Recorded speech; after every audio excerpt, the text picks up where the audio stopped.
안녕하세요. 피부건강법 송희연이 원장입니다. 원인을 알 수 없는 두드러기가 수주에서 수개월 이상 진행됐을 때 우리가 보통 만성특발성 두드러기라는 용어를 씁니다.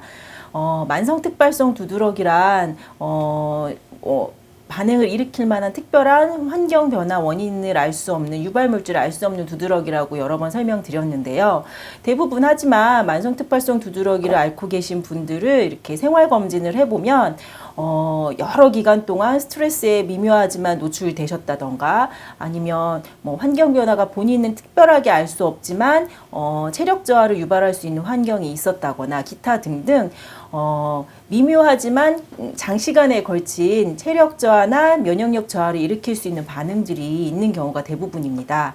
우리가 뭐 가랑비에 옷 젖는다라고 표현을 하죠. 그것처럼 뭐 급격한 환경 변화, 생활 변화는 아니지만 장시간에 그보다는 더 장시간에 미묘한 생활 변화들이 스트레스들이 면역 저하나 체력 저하를 유발시키는 경우가 만성특발성 두드러기에 해당하고요. 이럴 경우에는 체력 회복과 면역력 회복을 반드시 같이 병행을 해주셔야 합니다. 여성에게 있어서 이러한 체력 변화나 면역력 저하를 유발시키는 대표적인 케이스는 바로 산후이죠. 그래서 출산 후 두드러기, 출산 후 특별하게 원인을 알 수 없는 수개월에 걸친 수주간에 걸친 두드러기가 대표적인 여성에게 일어나는 두드러기입니다.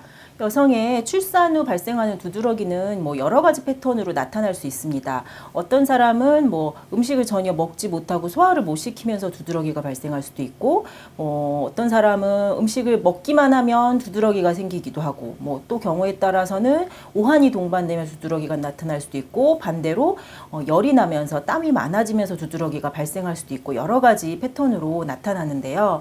예로부터 371이라는 문화가 있었죠, 우리나라에는. 그리고 집안에 출산이 있으면 금줄을 추는 문화도 있었는데요. 이것이 바로 출산 후 가장 예민한 여성을 외부 환경으로부터 감염이 일어날 수 있는 혹은 환경으로부터 보호하기 위한 관습적인 문화라고 생각을 하시면 됩니다. 여성의 경우 출산 후 일생일 때 가장 면역력이나 체력이 저하가 되고 그만큼 예민한 때이기 때문인데요. 그러다 보니 평상시에 내가 출산 전에 갖고 있던 체질적인 환경, 체질적인 소인에 따라 약해진 장부나 기능 쪽으로 기능 이상을 동반하면서 두드러기가 동반되는 경우가 많고요. 이럴 때는 대부분 항히스타민제로는 크게 진정이나 효과를 보지 못하는 경우가 대부분입니다. 그렇기 때문에 이런 출산 후 여성 두드러기에는 반드시 정확한 체질 진단과 그다음에 병력의 진단을 통해서 약해진 장부나 기능들을 회복을 해주면, 즉 체력 회복이 되면 자연스럽게 두드러기 반응은 소실되는 경우가 많습니다. 여성 후 출산 후 두드러기, 그다음에 원인을 알 수 없는 두드러기, 조금 더 근본적인 치료가 필요합니다.